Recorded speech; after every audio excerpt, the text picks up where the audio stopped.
Patience waits to hide, and the buildings hold, but I subside.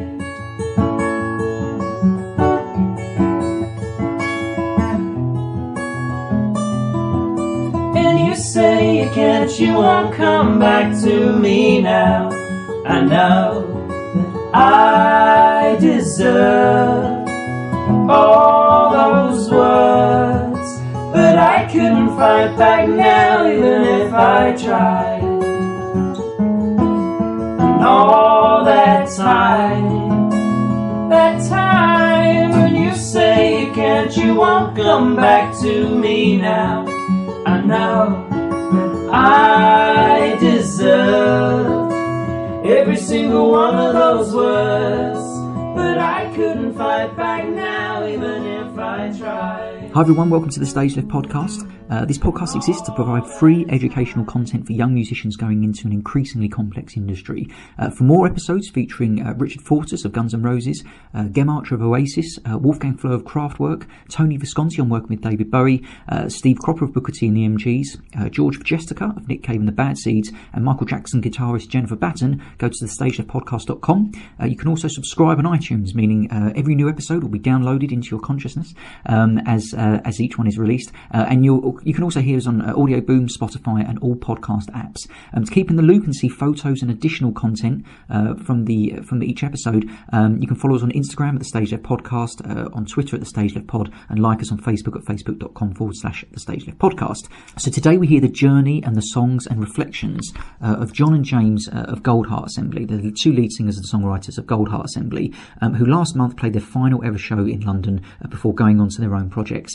It was a show that was attended by and performed, actually we had performances from Bluetones, Starsailor, EMF and Magic Numbers, and from different members of that band who had Goldheart Assembly as their backing band, with Steve Lamacq looking on, who's a man who gave Goldheart Assembly their break. Today we discuss the reasons they're splitting, understand their composition techniques with some quite unusual recording techniques in there actually, their new projects, what it was like playing Steve Lamacq's live session for the first time ever as an unsigned band, which was sandwiched between Green Day and Elbow, and you get the final ever performances of King of Rome, Anvil, Engraver's Daughter, Harvest in the Snow, So Long St. Christopher, and Into Desperate Arms. Imagine for a moment what it must be like in a hotel room, hearing some songs that you've loved for many, many years performed with just the three of you there. So I was holding a dictaphone as the two guys played these songs for the final time. It was a total privilege to do this episode. So upcoming episodes are with an Oscar-nominated songwriter who I won't name at this stage, and Stuart Lee, who's pretty much the most acclaimed British stand-up comedian of his generation. He's a massive music fan. He's a very talented fingerstyle guitarist and songwriter in his own right. And we'll be talking his musical influences, how this aligns to his career and his performances on stage, Jerry Springer the Opera, and his current show, Content Provider, actually touches upon a lot of the themes we talk about on the StageLeft Podcast, around what it's like being someone providing content in a digital age and the value that has on art. So it's something that aligns very closely with what we do. So very, very excited about that. So these guys, James and John, very, very gifted musicians. Listen to their gift. Go to goldheartassembly.com because they've just reissued their album, so go and buy them. And we hope you enjoy us capturing the final part of their musical legacy before they move on to their individual projects. So please enjoy John and James of Goldheart Assembly. You're safe tonight, but so am I. Yet I wind myself up in my sleep, hold you down till you can't speak, tear myself to pieces. I don't believe I should change. It's just all these pains, they're back, they keep coming back somehow. Okay, welcome to a unique episode of the StageLeft Podcast, lifting the veil on the music industry by telling the stories of those with a unique vantage point. On today's very special episode, we have James and John from Goldheart Assembly, a majestic London-based band who, much like Charlotte Harries did in 1996 when she took some idiot to the school disco, broke this man's heart by playing the final ever show last week to a euphoric and heavy-hearted audience that included long-standing fans such as Steve Lamacq, and had guests including James Walsh from Starsailor, the Magic Numbers, Bluetones, and EMF. Today we'll drill down on some of their best songs, tell their story, and and learn why they're moving on to pastures new. We are lucky that John and Jim will be performing some of these songs for the final ever time on the StageLeft Podcast, and we'll hear their views on the music industry. So it's a pleasure to stay with our guests down on the StageLeft Podcast, and none other than John and Jim from Goldheart Assembly. Thanks for joining us today, guys. How's it going?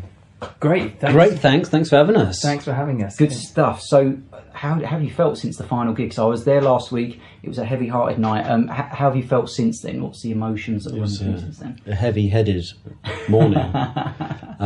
Good. I guess we've been prepared for it for a while. We've been kind of doing other things for the last year or so. But so I feel reconciled to the fact that I will no longer be stepping on stage with this man here.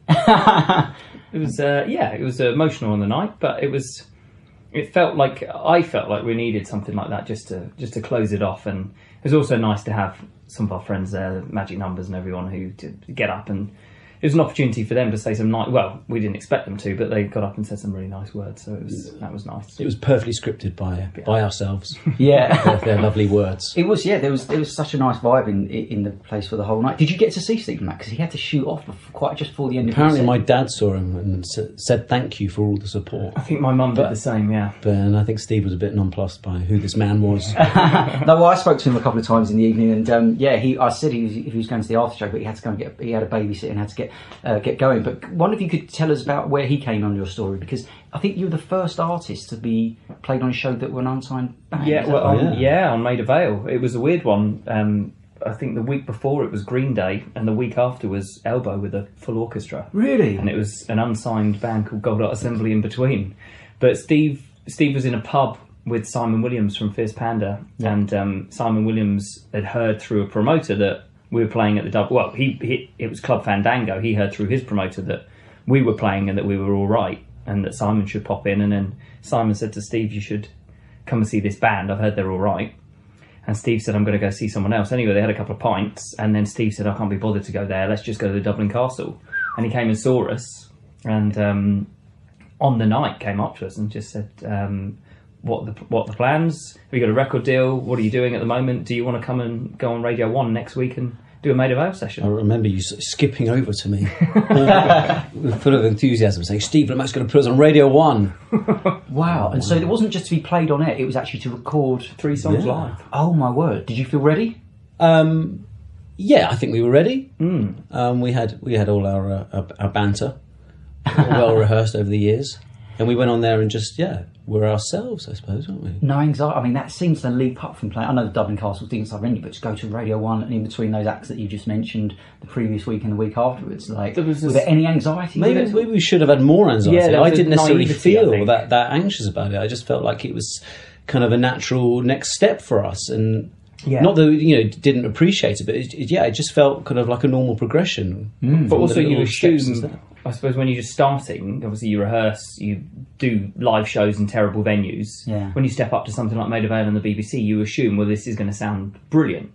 And obviously it doesn't always sound brilliant. There's for acts, and even in those big institutions where you're playing Glastonbury, or the live footage isn't always that great. Yeah. And we were completely naive to that, so there was no nerves. We just thought we're going to sound better than we've ever sounded. That's the thing, and maybe we didn't because we hadn't really honed that kind of stage in our career. We hadn't honed this kind of, we were on radio, we're playing live. It's a very different environment to playing on stage or recording something in a studio.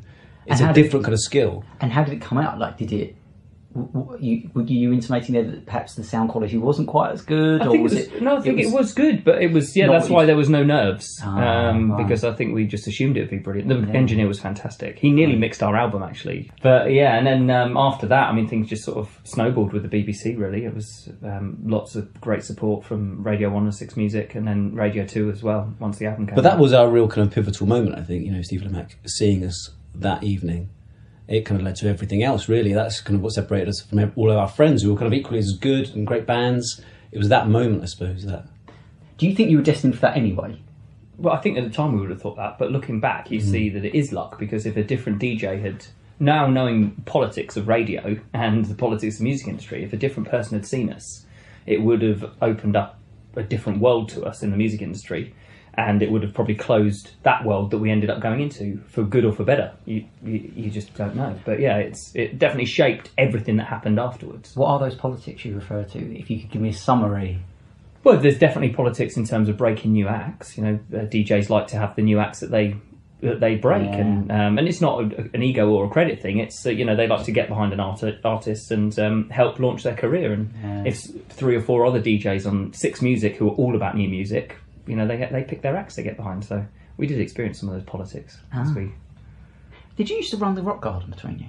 Well, no. I mean, he ran a night there. I did the. Didn't run the whole rock garden. I was going to say I did all the live music there for a bit. Right, for about 6 months. I ran a night there. Music, did you? Yeah, I did all the live music for 6 months, but I had a Sunday club night there for about a year and a half, and then I ran all the music for 6 months, and then they closed. It turned into an Apple store. Because that was, I suppose, another kind of quite pivotal moment of our development. The fact that Jim was running these nights, which facilitated us being able to play every week. Yeah. And I'd always put us on the best slot. So, I'd see when industry were coming down. But even that was even before that, we were playing in separate bands kind of anyway.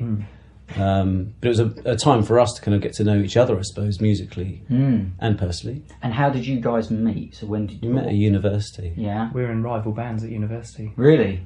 And then when I was booking the nights, we just ended up. I didn't realise how much work desperate running a weekly club night would be, because I thought I knew like 25 bands or something. So I thought it'll be great. We'll be sold out every week, and then you realise those 25 bands go really quickly, and so we ended up, John and I, having both played in our own bands, ended up getting up and just singing together, doing covers, doing a few songs that we were living together at that point, and sort of a few songs we've been writing together on the side from our bands.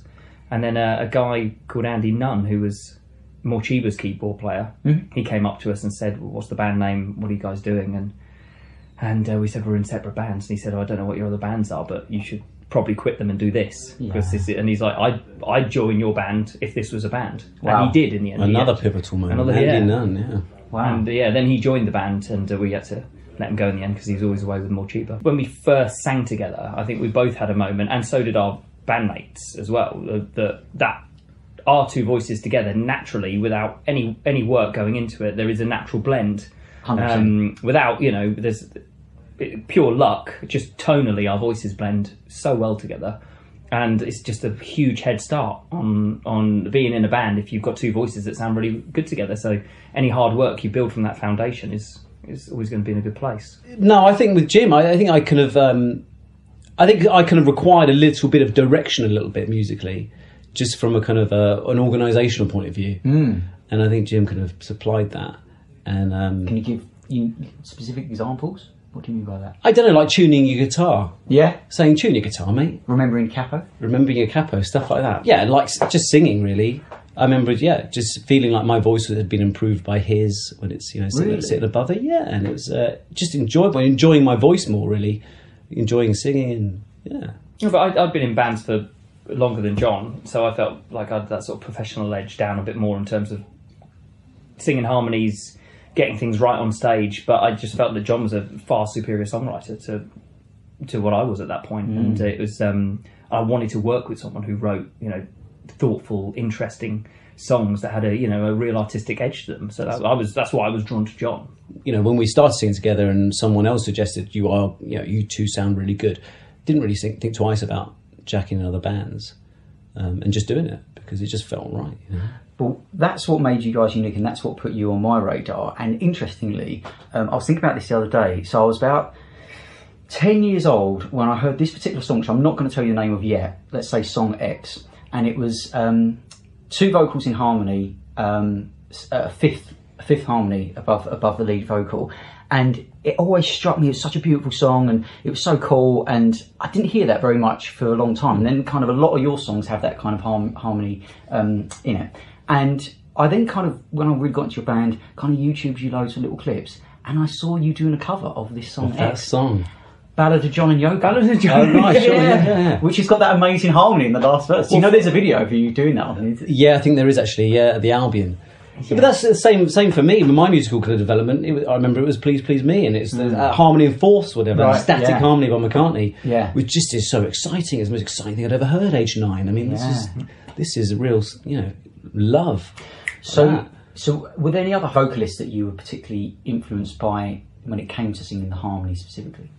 I mean, The Everleys. Yeah, I love the Everleys, and like a lot of Simon and Garfunkel stuff. You know, but they're always very annoyed when people said we sounded like Simon and Garfunkel. We never felt like we did. No, but you just, in terms of education, the Beatles, when you're growing up and you listen to two singers who had such character in their voices, especially as they got older and their voices sort of moved away from each other stylistically, two singers who had that much character yet sing together in harmony and don't just sing on their own. They sang together and they were best friends, and it's like that's as good as education as you're going to get in terms of how to sing with each other. And I don't think there's been anyone better than those two.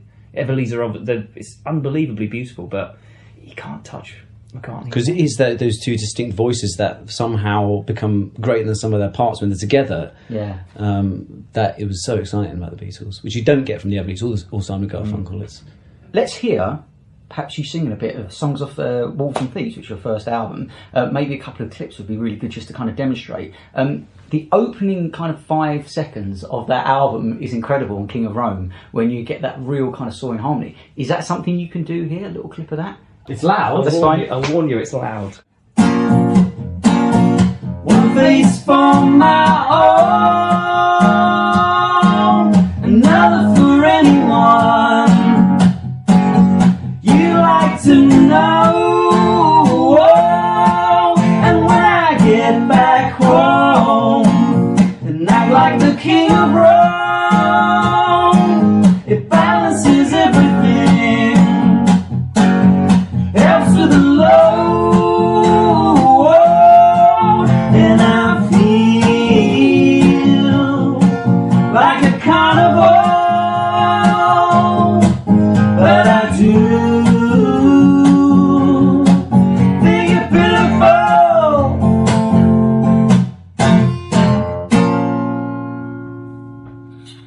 So the question I've got now is, tell us about composing that song.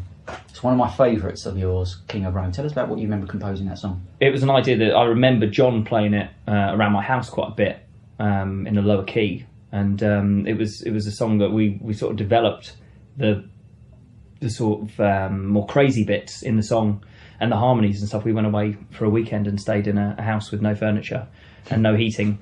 Good acoustics. And it was we sat and worked on some of the songs that ended up on Wolves and Thieves. And that was one of them, and I remember sort of banging a door and trying to come up with different sections to this song, because it's kind of strangely structured anyway. There's not really a chorus in it. Yeah, it kind of goes round and round the kind of the main kind of refrain of it without kind of going anywhere. We kind of added that kind of do do do do do as a kind of bridgey bit, middle-eighty bit. Why did you choose it as the opening track on the album? Well, because we had an argument about it and decided it couldn't go anywhere else. And if it wasn't going to be first, it wasn't going to even be on the album. Really? Yeah, we were going to drop it. Yeah. No way. Yeah. Because I mean, that is the defined. So I'd say that's like those two. That's such a strong way. Well, looking back now, of course it is. But again, at the time, we were foolish and kind of thought, well, our manager at the time was saying it's it's the single and it's don't open with it. Like, well, it doesn't fit track 4 or 5. Maybe let's just leave it. We're obsessed with running orders and having how the first half of the album would end before you turn the vinyl over and all these things that just really have not. Really, just aren't important anymore to modern listeners. But musicians hopefully are still thinking about these things anyway, because of course it's important. But total priority to us at the time, and to the point that we couldn't get a running order where King of Rome worked unless it was first, and if it wasn't going to be first, we were just going to drop it from the record. Glad you didn't. Like we dropped the title track off the album as well, Wolves and Thieves. The song. Yeah, it's not even on the album. Did you not think about changing the album title? No, we just thought that'll do, but the title track will have to be a bonus. The thing is, it's probably better than some songs that are on that album. Looking back, I'd changed that order, and Wolves and Thieves would be on the album. And where would King of Rome be? No, first is fine. Looking back now, of course, it's the best place for it. And Anvil, track 2. Beautiful song. Thanks, mate. What do you remember about recording or writing that? I remember actually writing that in your dad's kitchen. I think I was playing around with something like Our House by Crosby, Stills, Nash and Young. That kind of descending kind of sequence. Oh yeah, you were playing that a lot. I was playing that a lot back then. Yeah.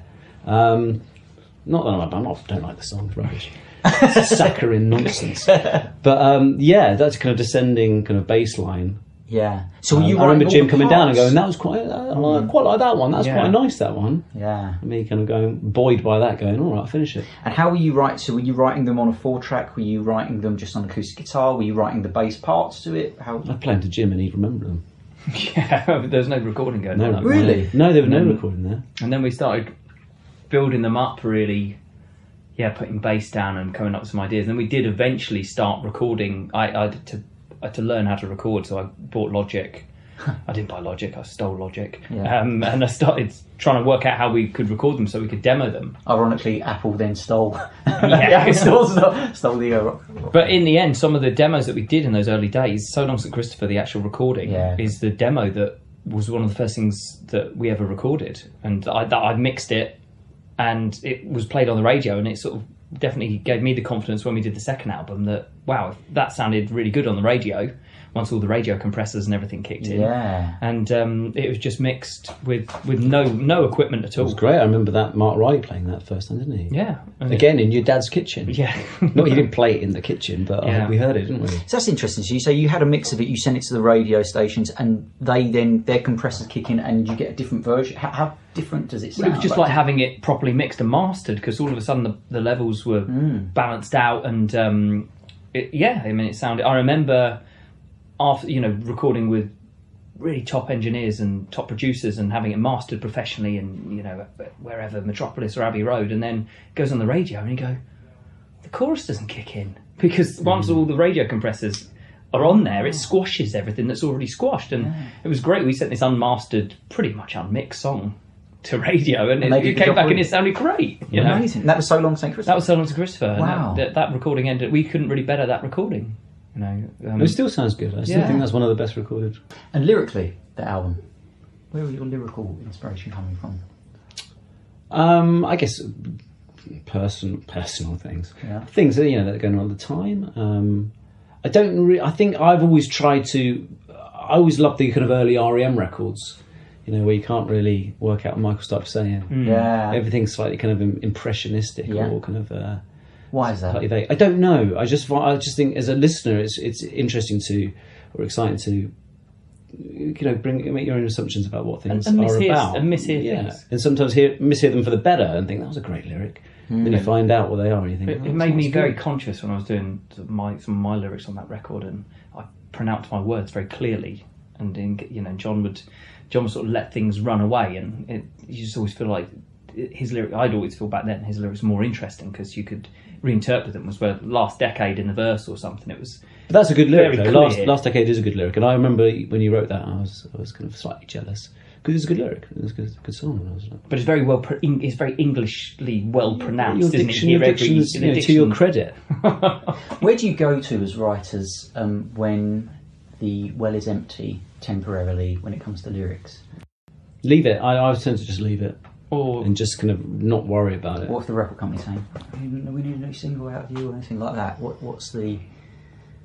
Well, then we'd run away. We'd usually run away at that point and go to another country or something, or hide away. So is it escapism that creates that? Yeah, we definitely used to try and escape quite a bit to try and get away and fall into place. I find now I lock myself away and watch films. You said you like doing it in the bath. I write lyrics in the bath. I find that once my blood pressure's lowered a bit, I can think clearly. But we did. I mean, my second record when we went to Switzerland, it was good to sort of be out somewhere different and have that experience of being away from. You couldn't back then. We couldn't use our phones properly or anything. Couldn't afford to use our phones, so we really were cut off. And it was good. Lyrically, it really helped me anyway. And on stage, when you perform, who do you become that you aren't in your day-to-day life? Well, I don't know. I was sitting around with some friends a couple of weeks ago, and they were my girlfriend Lila Foy. She's a performer as well, and they were kind of discussing our individual merits on stage and saying that Lila becomes this personality, becomes this slightly different person. And they were saying, "Well, John's just John. He's the same on stage as he is off stage." Which From is your perspective, do you think that's? I mean, that's. I think so. I think I don't think I've become a different person. I don't think I'm any more. No, I don't think I'm any different really at all. I don't even think so. It's difficult, isn't it? Maybe. Do you want to be? No.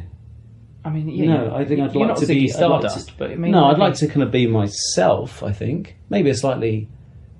I think John's pretty honest on stage. I mean, sometimes brutally honest on stage, and then that's he's got us in trouble in the past. Maybe I'm more brutally honest on stage. Yeah. Maybe give me a platform and I become more obscene. Because I think when in possession of all the facts, John's pretty reasonable. But once on stage, if he interprets something on the spot, he did once tell RCA Records to go fuck themselves over the mic, which How'd that go down? it cost us the record deal, but Fuck, really? it was valid because they'd taken up a lot of our guest list, and we had a big crowd at King's College, and we could see them all by the bar, and they were all talking through Anvil, a quiet song, and we could see they were the only people in the room talking, and it was. Yeah, I think sometimes when you're up on the stage and you're in front of all those people, you feel like you are some kind of great kind of purveyor of justice and reason. Well, you do. Yeah. See, you are becoming, because when you just kind of went into role a little bit, and there's kind of like different facial expressions, you become a bit more like, He's aggressive. more urgent, a bit more pronounced, and slightly more on edge as well.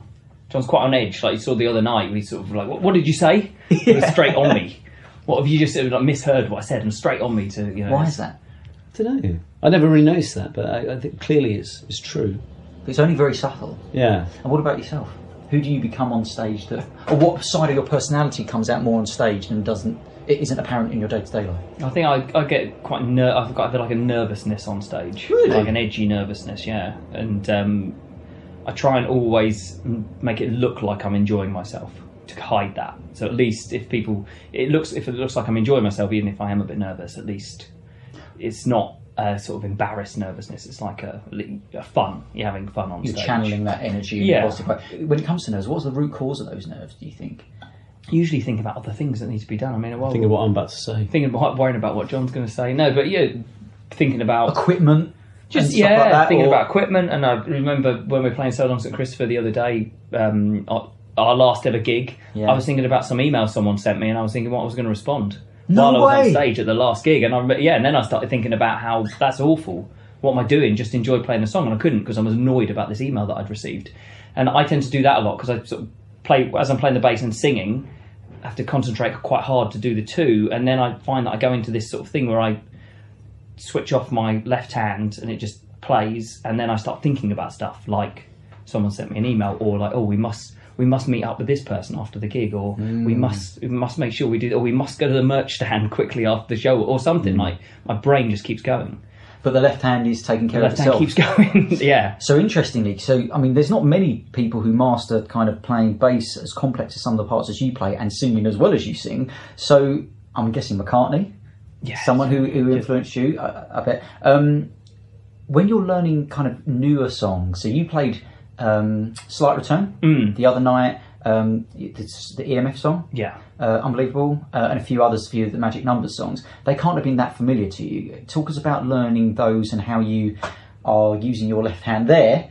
That it's not an autopilot, you're learning. And I tend to make more mistakes when it's like that.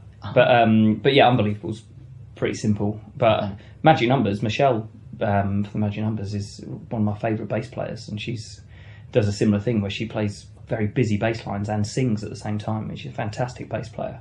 And it was lucky I had to learn those parts. I had a phone call from Romeo from the Magic Numbers a few months ago saying, can you come and play a gig with us? Michelle can't make it tonight. I said, in where? In London? He said, no, in Spain. So she'd lost her passport and I had to get on a flight, learn the songs on the plane, and turn up and do the show with them.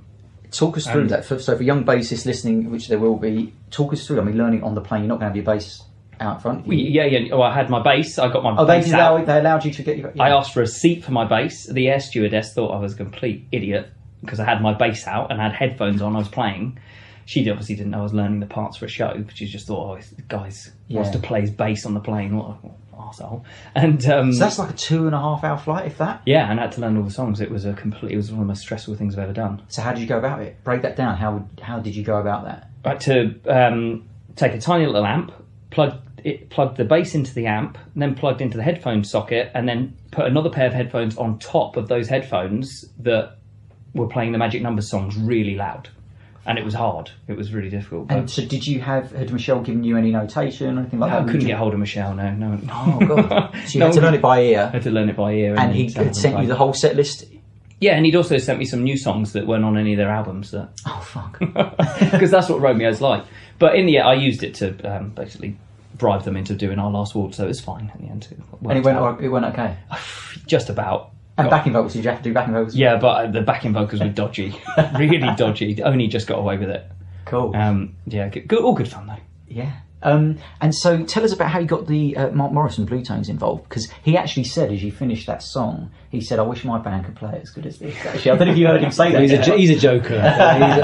Apparently he's a big fan of King of Rome. I mean, he told you, didn't he? That it's one of his favourite songs of the last 10 years or something. Well, I contacted him to do the Groucho, to come and play my Groucho night, and through Cashew, who runs a record label with me, and he knew Mark from some old bars that he used to work in, and got in touch. And then he's such a gentleman. He turned around in his first email saying, "Oh, love Goldheart Assembly. King of Rome's one of my favourite songs," and we had no idea. Mm-hmm. I didn't know. And he was called to play that particular song. You know, it wasn't too obvious a choice or anything like that. We kind of wanted them to play the obvious ones. Yeah. Cool. So let's hear a bit of Anvil, which is another beautiful, beautiful song. You kind of touched upon it earlier. So writing this one, you said this is one you'd done in kitchen. Was that right? Yeah. And I think, I can picture you in the little hat that Pete used to throw in the bin every time. Yeah, freezing cold. Probably had freezing cold. John always had a bit of spam for breakfast. John used to make a point of not putting the heating on so that everyone would know. Just because he was in the house writing songs, he wasn't wasting electricity. So he'd be there freezing, hat on. What a guy. That explains what a great guy.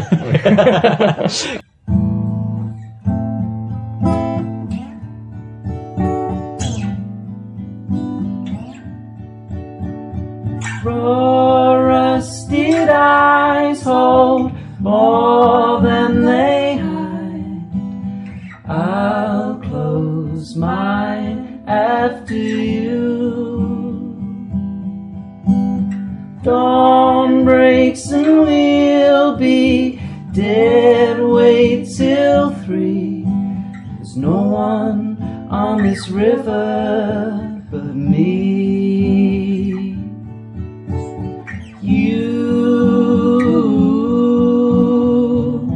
become the anvil and I become dust, and I was sore. Wait, all new things are a burden to me.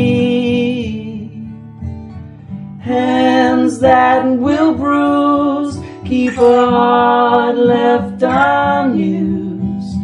I'll make ground on you.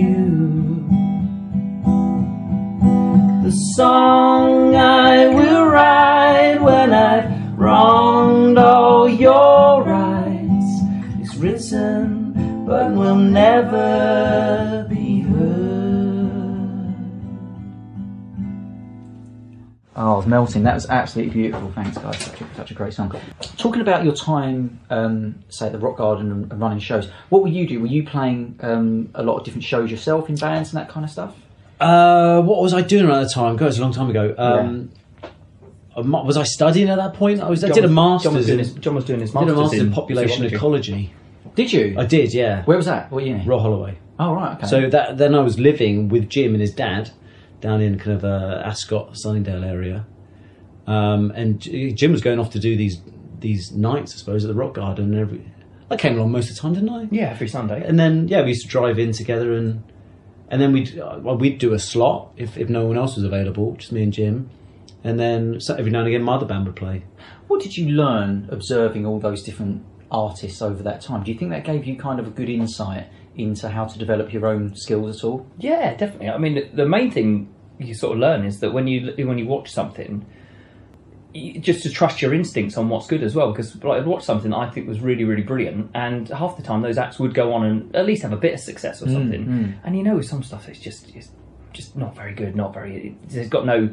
I remember when we had Almost Amy. I mean, these guys, like, they turn up with this huge following, 100 girls and all like really young sort of American university students, and they were getting offered these big record deals in LA and stuff. I mean, it was pretty bad stuff. And they went on to both be quite big stars in America doing television dancing and stuff.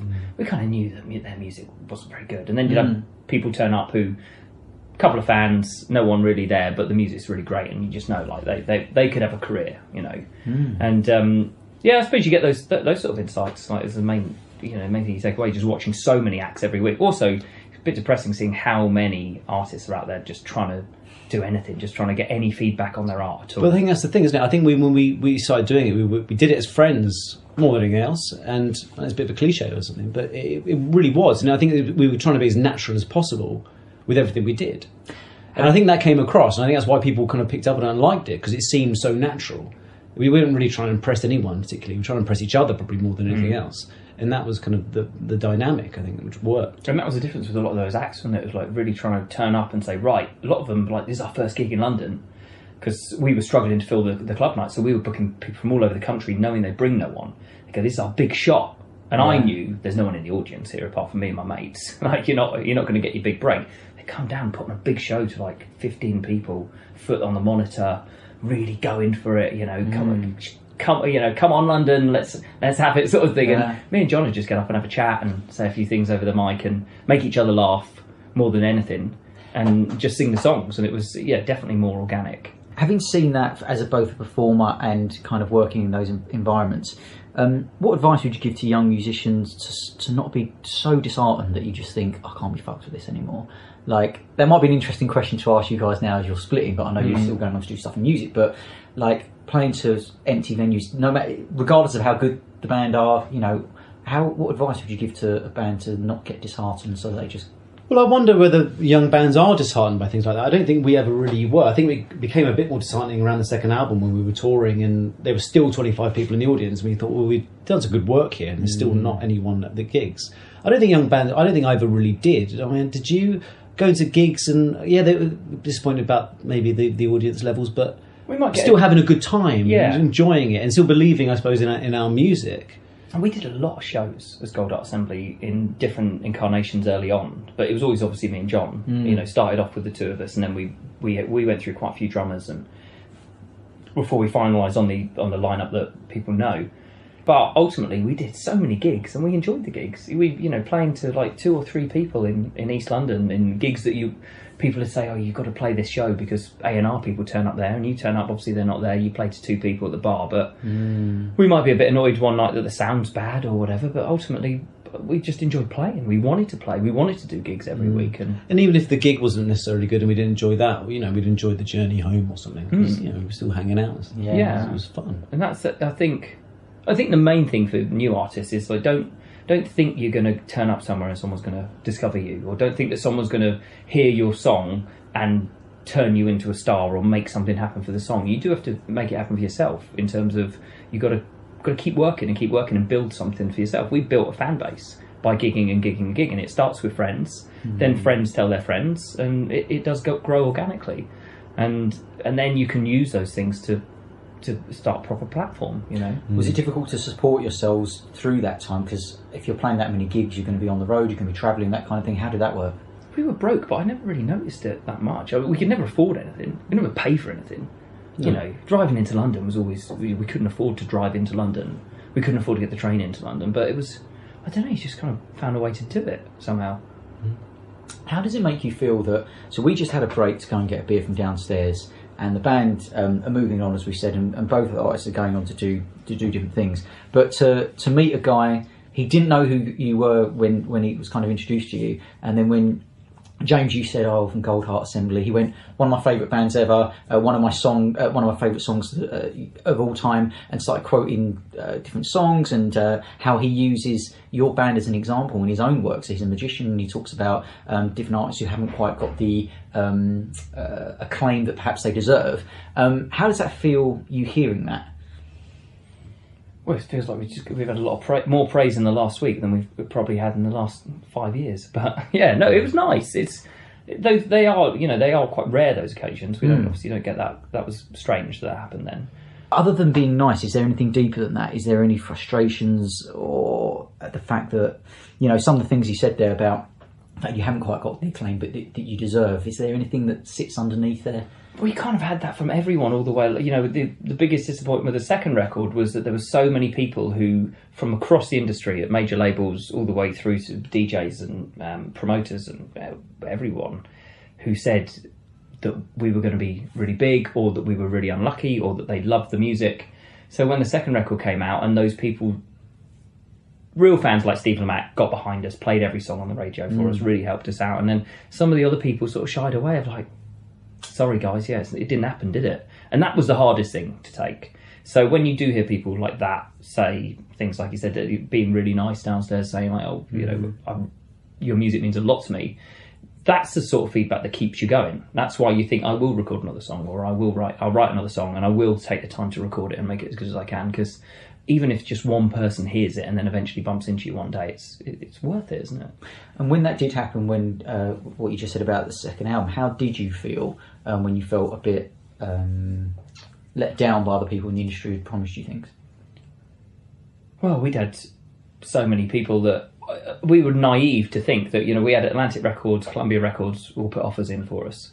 So we were, in me in particular probably, I was naive enough to think that because they loved the early music so much, if we made better music and we weren't attached to another record label, because we signed to Fierce Panda quite early on, which held up some of the negotiations with Atlantic. And I thought that if we just write a better album, then we'll sign to Atlantic Records. I wasn't really aware of the whole buzz thing and which may have been the way in the past as well. That might well have happened. You wait for a band to come back right out of their cycle, out of their contract, and you sign them up because you're a big fan of the band. You think, well, they can't go wrong. They've made something equally or better than the first album. So we went away and spent 2.5 years to try and make an even better record that was undeniably a record that they should sign. And I mean, I don't think anyone even listened to it.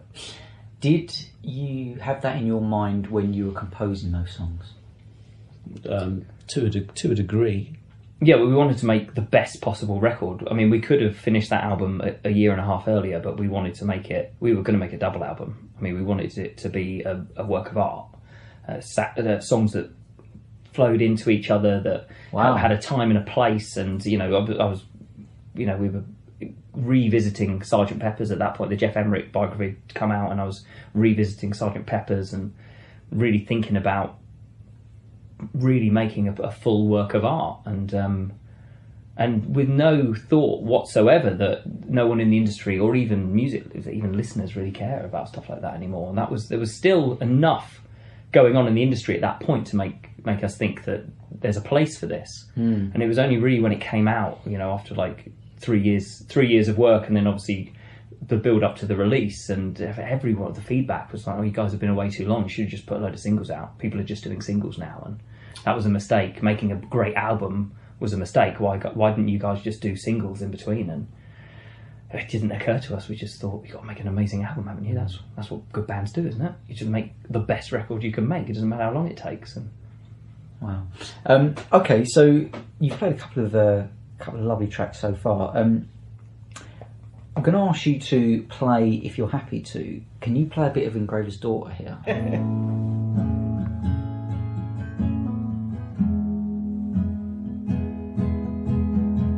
Born October came to be a household name. You're your father's daughter, help a poor boy and run. And no one will believe you now, that someone really needs you now. Someone really needs you now.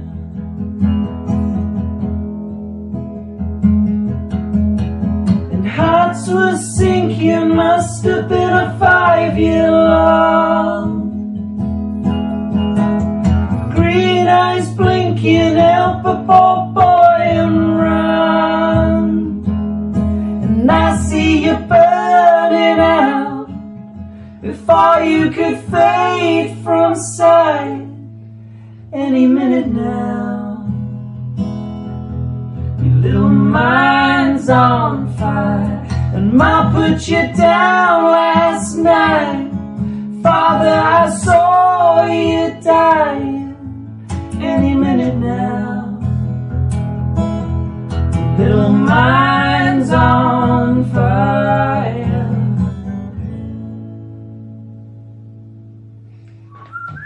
Stunning. That song, later on in the song, what do you remember about recording it? Because when I listen to it, it feels like it speeds up in tempo. Well, it does, yeah. We recorded it like we play it live, so it speeds up. Because it would always did live, and it always felt right doing that. I don't think I really noticed it sped up that much. But when you go back to record it, but it's faster and faster and faster. It gets faster and faster. And I think we tried to do a click, but it just didn't feel we right. had terrible arguments with Laurie Latham, who produced it, because we went in with Laurie, who he's worked with. He did that Stereophonics, Handbags, and Glad Rags version. Yeah. But I mean, Laurie did hit me with your rhythm sticks and like a number of hits, but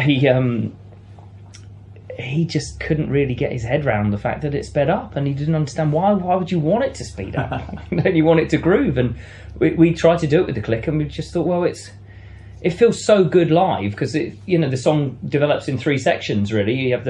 You introduce the melodies without the harmonies, and then the band come in and you introduce the full harmonies, and then it turns into a bit of a party at the end. And it just didn't feel like us doing it to a click at that point. I mean, there are certain songs that probably would have benefited from doing it to a click, but not that one. And it just had to speed up, didn't it? Yeah. Otherwise, it's got not. It falls. It's chaotic at the end. It's and it's meant to be. And poor Laurie had to chop up a lot of drum takes to get that to work in the end. Really, spent a long time on it. Yeah. But when you mentioned about a click there, didn't you use on Jesus Will? Didn't you use a train as a?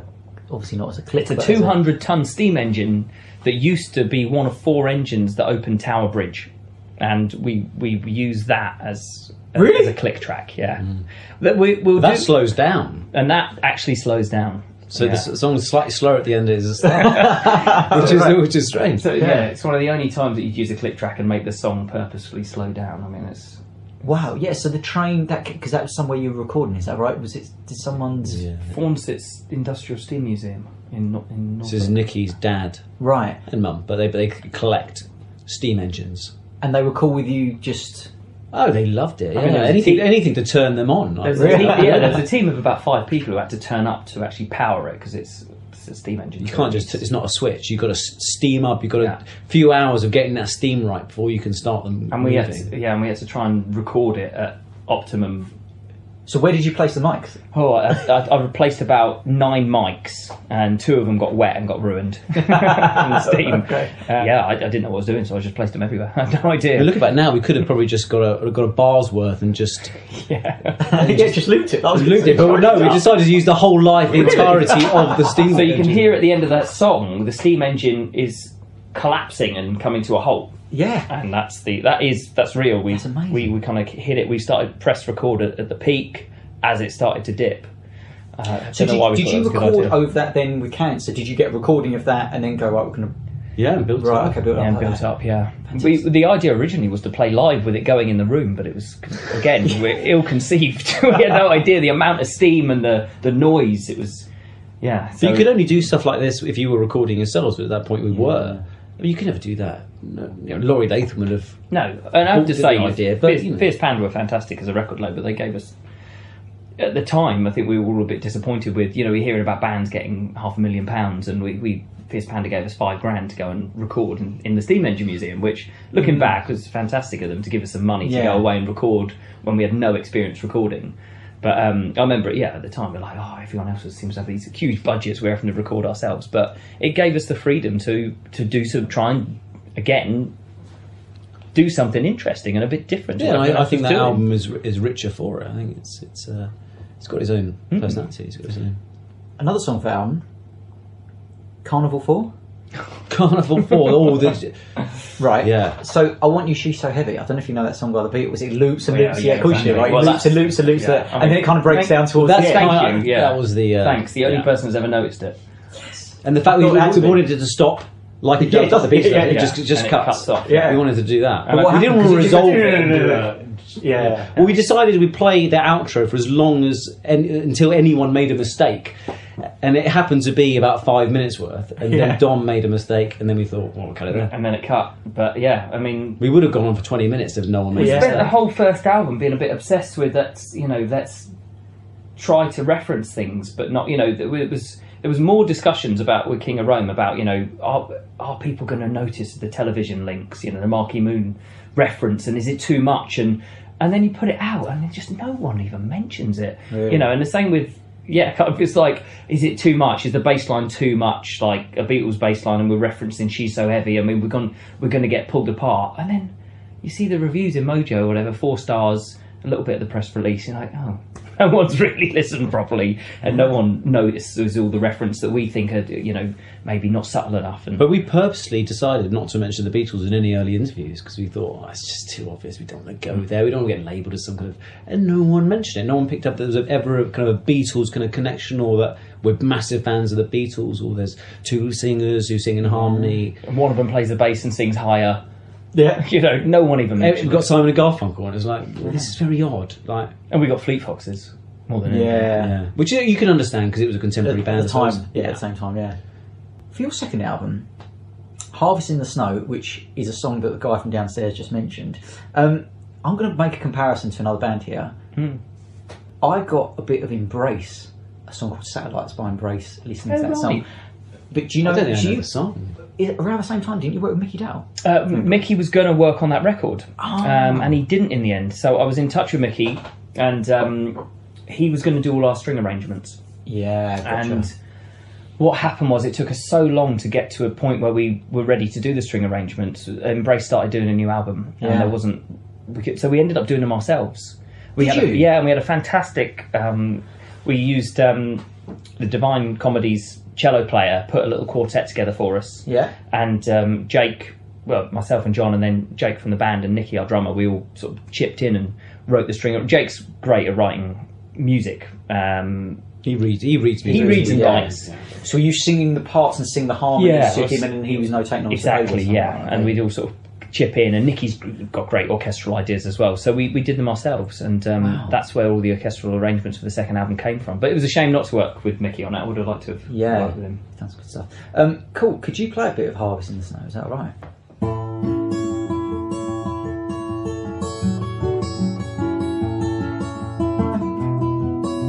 Broken limbs won't work, so the vultures leave their perch. And all these heavy clouds that I fill my mind and bones with doubts.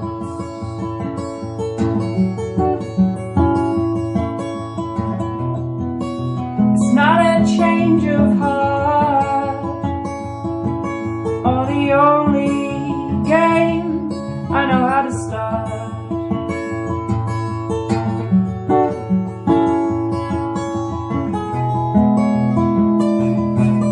And you say you can't, you won't come back to me now.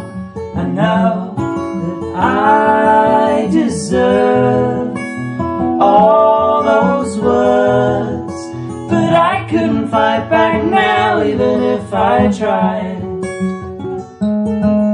And all that time we waste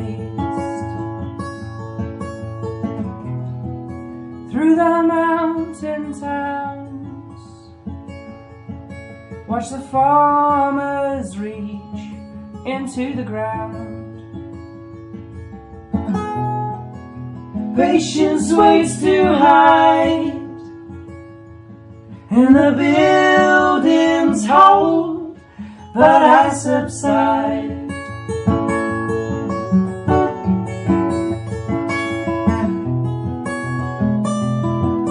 And you say you can't, you won't come back to me now. I know that I deserve all those words, but I couldn't fight back now, even if I tried. And all that time when you say you can't, you won't come back to me now. I know that I deserve every single one of those words, but I couldn't fight back now, even if I tried. And all that time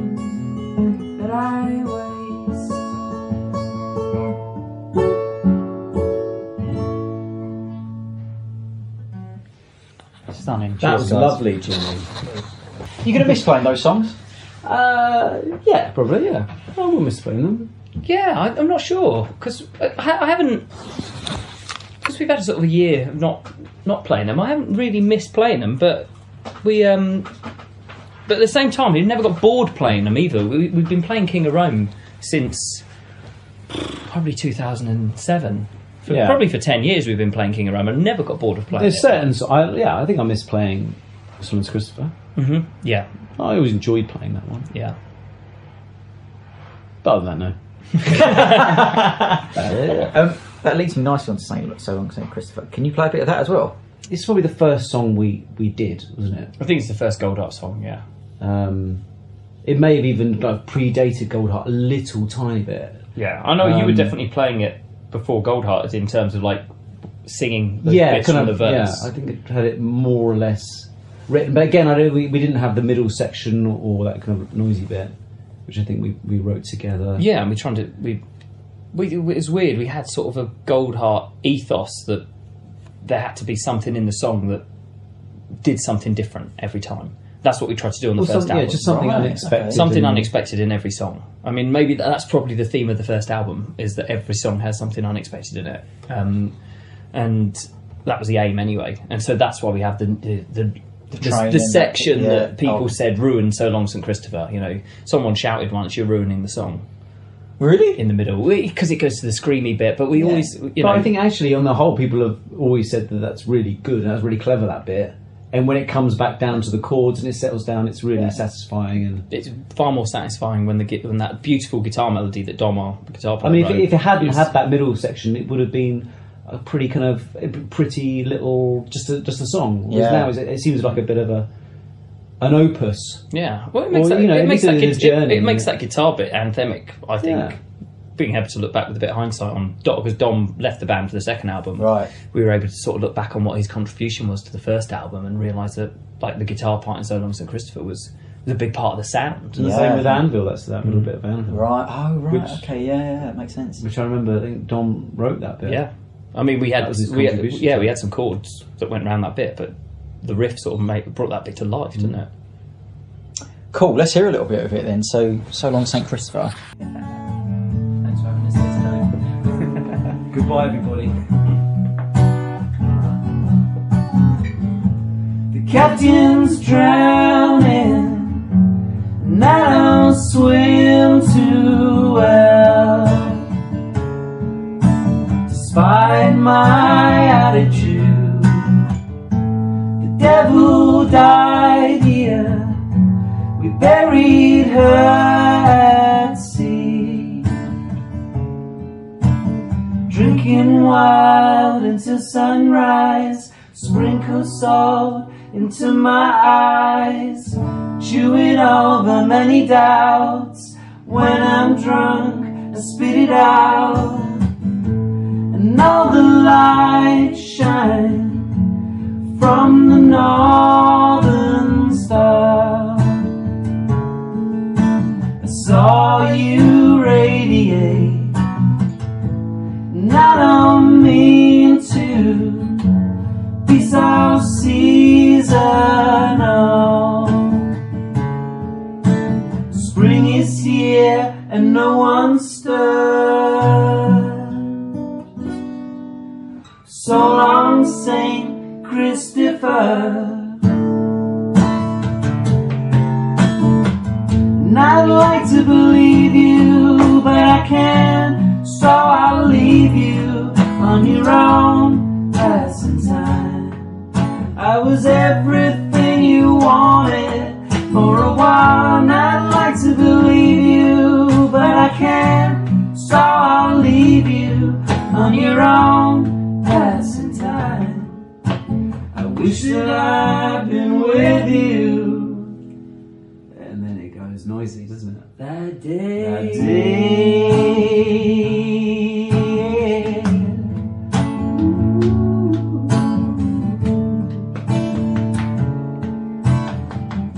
Last one.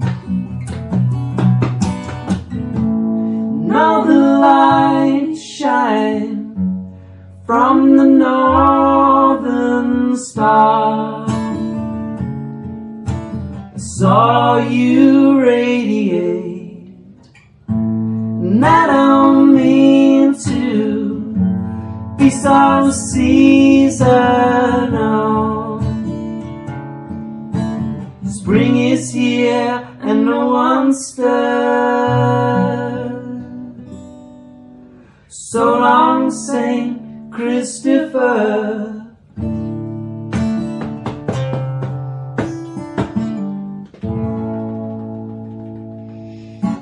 Cool, that was such a privilege to hear that, man. That was, cheers guys, that was absolutely beautiful. I played a bit slowly. As a guitarist, like, so I was watching you there, kind of the way your style, who's influenced you from a kind of rhythmical point of view? Because you play some interesting chord progressions there, and well, John's often said that he's the greatest working rhythm guitarist on the planet. Currently working. Currently, yeah. Well, I like the art of the rhythm guitar. I think is something that is underestimated, overlooked. Yeah, yeah. I think I enjoy being. I like being a rhythm guitarist. Yeah, I'm proud to be a rhythm guitarist. But there are a lot of intricacies in your finger play, like the way that you were, particularly on like the other songs as well, like Sliding Up. And was anyone particular that's influenced you from a rhythm guitarist? I never really grew up knowing any names of any guitarists. I suppose John Lennon was like the person that made me want to be a rhythm guitarist. The fact that you can drive a band along by playing guitar. Yeah, and you don't have to be. I was never proficient enough to play any lead guitar really.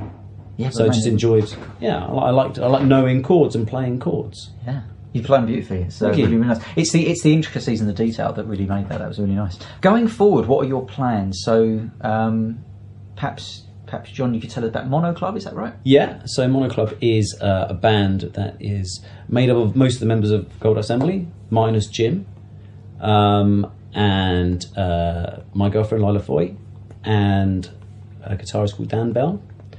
And it's post Goldheart. Some songs that probably would have made up a Goldheart third record at the time when we ceased to be. There were lots of songs that were planned for a Goldheart third record, and so a lot of them are now Mono Club songs. Can I ask why that was? Why we ceased to be? Why you ceased to be?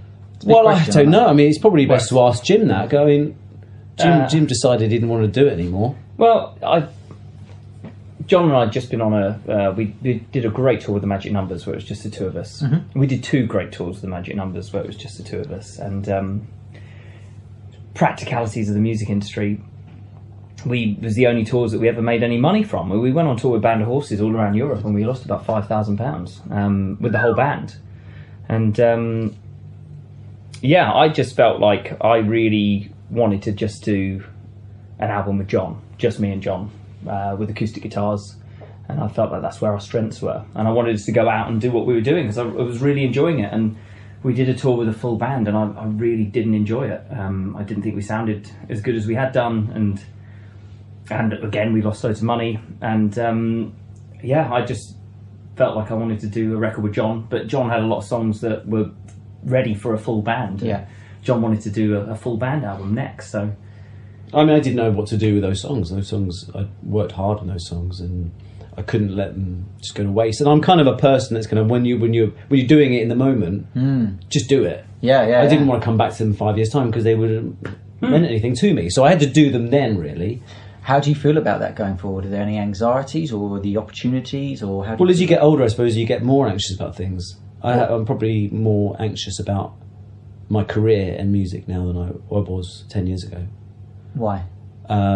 Because I'm conscious of the fact that life changes, and I need to. It's not fun kind of sleeping on floors anymore, and it's it was fun when I was 23, but now. So, what are your ambitions for Mono Club? Kind of purely musical, really. I want to make good music. I still feel like I can. I still, my life's legacy, I suppose. I just want to make great music and carry on trying to. And how is that stuff recorded yet, or is it? It's all recorded. We've had 3 singles now. Yeah, I heard of the first one. Which seems to be doing all right. It gets a radio play. Steve Lamacq still supporting us. Thank you, Steve. And album to follow in February. Nice one. So yeah. What's it called? It's called Sky High and Submarine. you got some gigs booked up, right? So the Water Rats, did you say? Yeah, Water Rats on the 22nd of February. Cool, nice one. And Jim, how are you feeling about things? What's your next move musically? I'm going to do a solo album in the new year. I'm going to start doing some shows. Okay. Go on tour with a few bands, hopefully. And have you got a band together? Or are you playing it a solo thing? It'll be solo. I might have, depending on how it shapes up, I might have maybe one person with me or two people with me. But I think, the idea is to go out on my own, which I found really daunting and really difficult, which is why I haven't done it in the last year. I've done a couple of gigs, but I've got a lot of songs together. I've written with quite a few different interesting people. I went around the States about 18 months ago, and I've written a couple of songs with Sharon Van Etten and John Paul White from the Civil Wars, and I've been writing with Ian Dench from EMF as well, and James Walsh from Starsailor as well. So I've got a few interesting co-writes together, and I'm just trying to work out how I'm going to do them live and then how I'm going to present them. So what are you daunted by?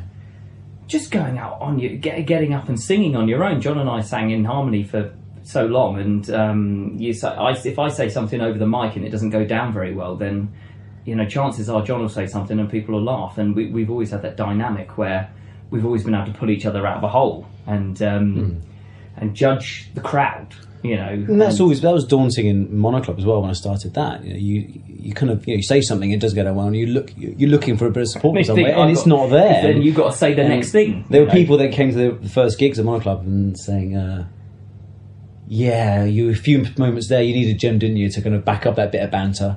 It's like, it's not there. It's daunting to step out without each other, I imagine.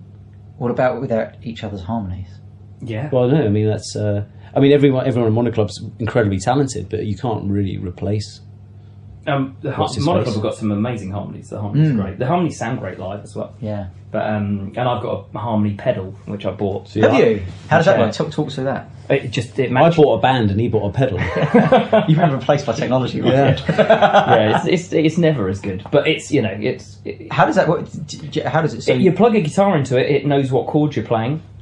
And then it sings a third or a fifth above. Does it? Yeah, it's quite clever. It sounds quite natural. Wow. I'm going to give it a go. Obviously, when you're on your own, people know that it's a bit of technology, but I'm going to try and use it in an interesting way and see what happens. What are you going to miss about each other?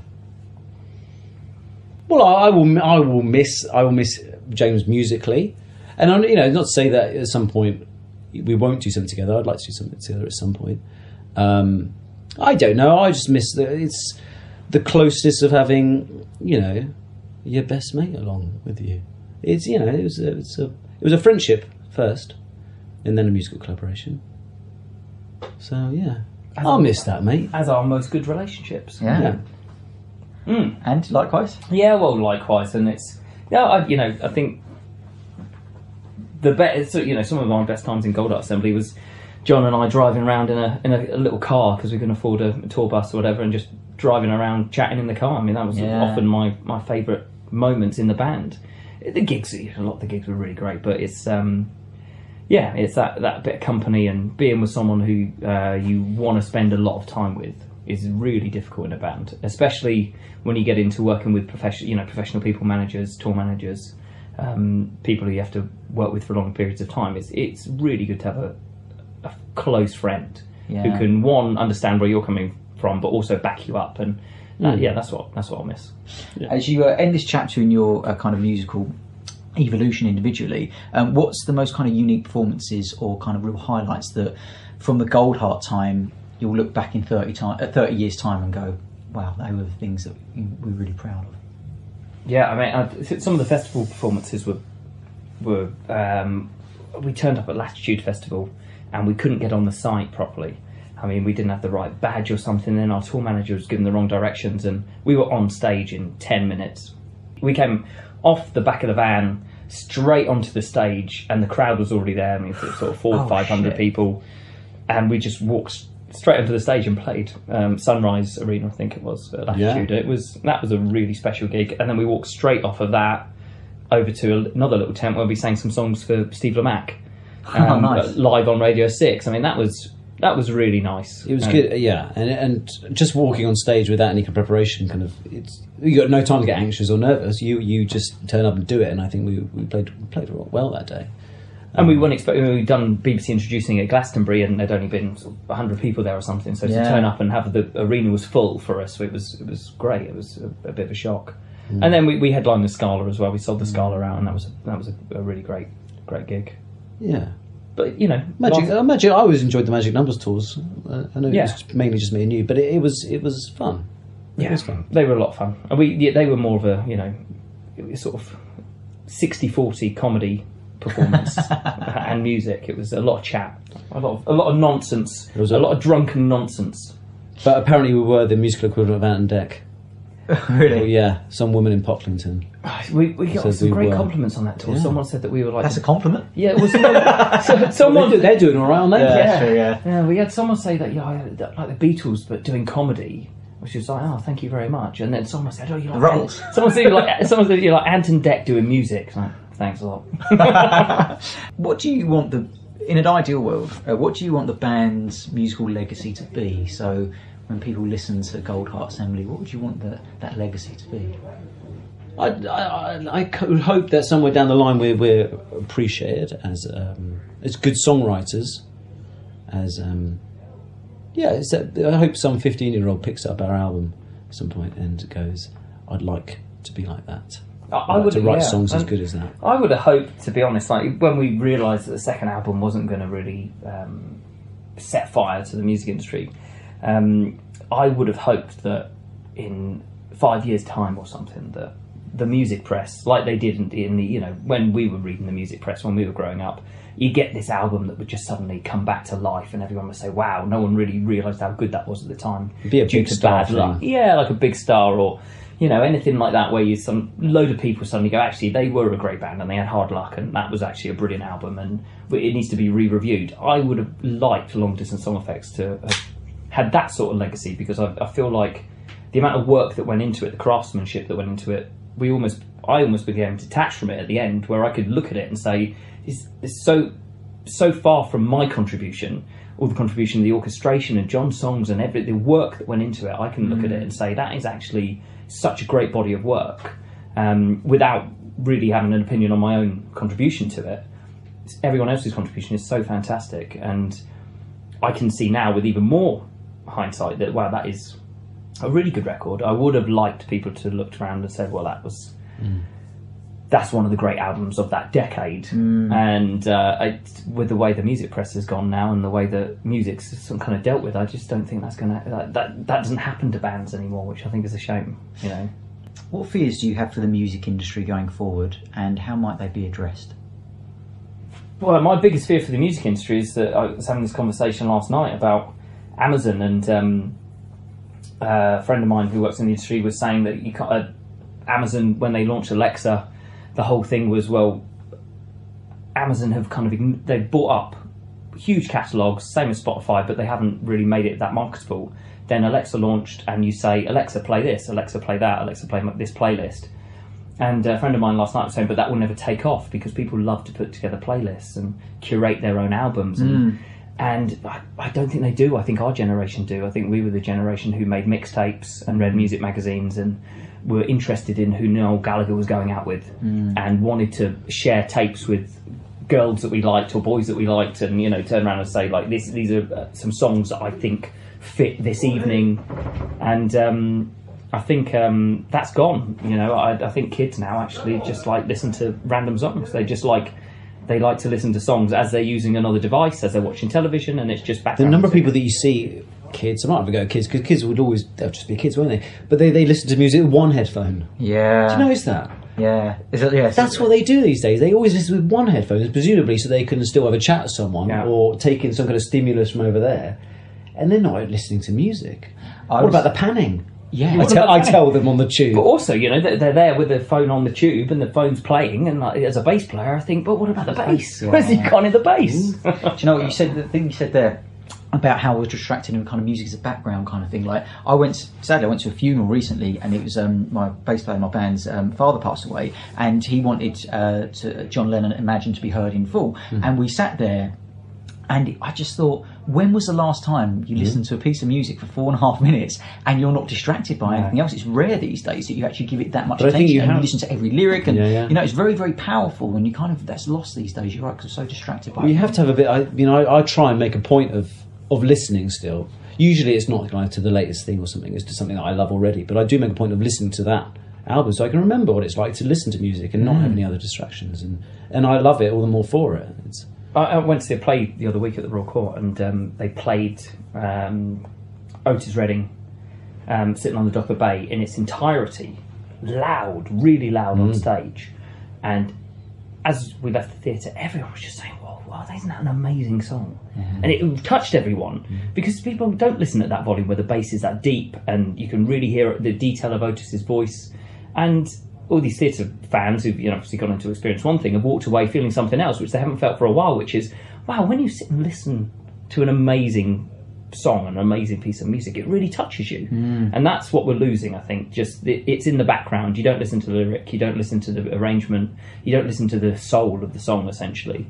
And it's just on while you're watching television, it's just on while you're gaming on your phone, or you're doing your emails, or people feel like they're listening to music, but they're doing so many other things that they don't ever just sit and properly engage with it anymore. And I'm guilty of it. But wouldn't it be amazing, if there is some kind of kid somewhere, at some point we'll pick up long distance song effects and go, actually, I'm going to sit in a darkened room and listen to this record and engage with it. I mean, that would be job done as far as I'm concerned. From a creative point of view, given what you've just said, how might that subconsciously or consciously affect your approach to writing going forward? It's a good question, and I just don't know if you can let it affect your songwriting. I don't think you can. Otherwise, what are we making? Music. Are you making music that plays well while you're trying to do your emails? Well, this is James Dale, and he writes a song. It's got to be James Dale that writes a song. It's got to be a part of James Dale putting something into that song, into a bit of art. Otherwise, it's pointless. It's music. It's utterly irrelevant.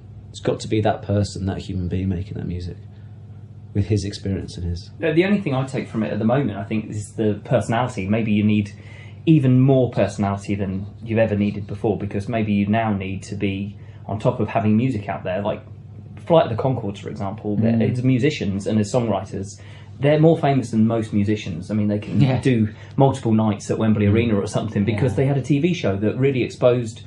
Okay, they're comedy songs, obviously, but they're good songs. Yeah, they're well written. And they're really well written songs, and their personalities have been really exposed through 2 great TV series. And people turn up and say, I'll happily just listen to the songs, actually. I want to see you in person and doing the songs. And now I wonder whether you have to be that, whether you need that amount of personality now to actually become a star in music. It's not just about music anymore.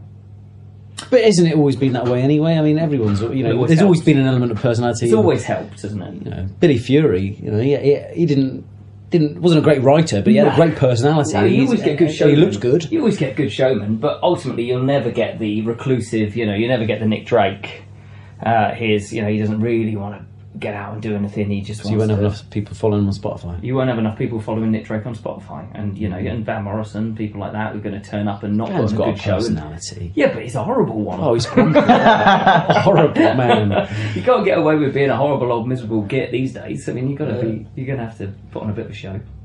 So thank you so much for appearing on the StageLeft Podcast. You have a brotherhood between you that I hope one day you might ignite again, singing those harmonies, even if it's just in each other's kitchens again. That would be absolutely beautiful to see. You're great songwriters. Good luck with all the projects you've got coming ahead. It's been a privilege to hear some of these songs. So it's so long from this St. Christopher. And good luck going forward. The song that really got me into you guys was a song called Into Desperate Arms. Could you tell us a bit about this song? Because I absolutely love this. This is a song that that was it's influenced by Tom Waits and Bone Machine, and we wanted it to sound a bit like that. It didn't quite get there. It's got that sort of bluesy edge to it, and it's a very high register, isn't it? It's vocally from your singing. It's written about a number of dreams I was having at the time, which were quite distressing, so I wanted the vocal register to be really high and to be almost a cry for help, and that's the Desperate Arms, and so it's but I'm going to sing it a little bit lower because I see that. It's bottled out. No, because it might affect your harmony. So I'll go back. Well, you go where you want to go, mate. But that just to pick up on that, so that high register, it's possibly the highest I've heard someone sing in this style, in this kind of band. Who has testicles? Yeah, a man. Without going to falsetto. So how close are you before wanting to go into falsetto? I don't ever want to go in falsetto really, which is why I end up singing really loud. But Right. I've not really. I've never had any singing training, so I don't really understand Where your chest voice is. where it should. But go, the bit where you go, I don't believe, I'm not going to try and get up there. Yeah. Right, that is super, super high. Yeah, is there a point where you? I won't be able to do that in here because it will bring the roof down. Okay. It's So how loud. many? So what have you moved? So you got your capo there. So how many frets have you moved down? But that's- Well, I have, and the I've gone key. back to the original. This is the Do you original. want to version. try on 5? I'm trying the original.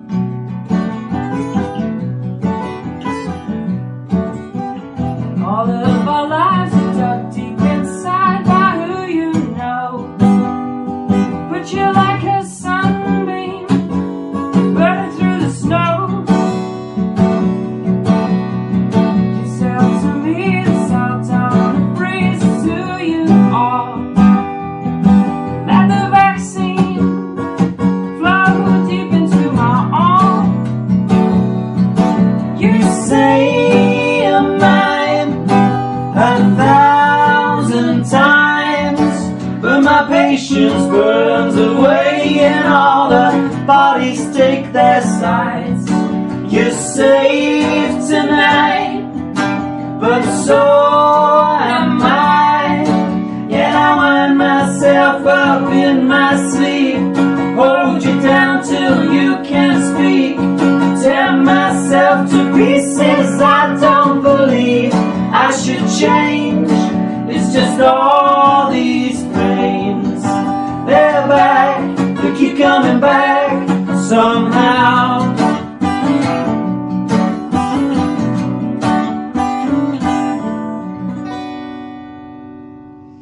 Thank you so much for appearing on the StageLeft Podcast. Hope you enjoyed it and good luck with did. it. Oh, we did. Thank you very much, Chris. Thanks to Really enjoyed Christopher. Cheers. So long to wish for that.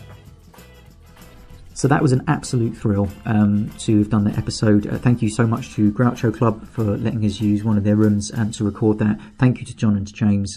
Really, really enjoyed our chat. It's great to listen back to it. Fantastic performances. And as mentioned, a real privilege to record them. Upcoming episodes with the likes of Stuart Lee and an Oscar-nominated songwriter, who again I'm not going to mention by name. You can find those at StageLeftPodcast.com. Follow us on Twitter at the StageLeft Pod. Like us on Facebook at Facebook.com/StageLeft Podcast. And keeping the loop on our Instagram page as well. You can listen to all the old episodes with the likes of Tony Visconti, Elvis Presley's pianist Shane Keister, Paul McCartney's guitarist Lawrence Juba, and so on. They're available at the website and also on Audio Boom, Spotify, and all podcast apps. We'll see you next month.